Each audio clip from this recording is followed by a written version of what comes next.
untuk pin. Ni kalau tengok pin, jadi ni pin, ni pin. Okey, boleh masuk.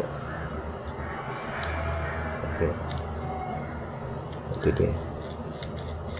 Jadi dia boleh bersih pendek rekan-rekan. Ni saya akan potong untuk saya masukkan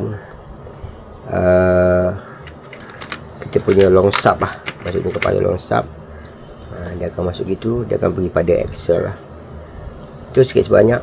So kalau katakan dia ke depan, berarti dia berpusing, maksudnya roda depan dan roda belakang akan berputar sama.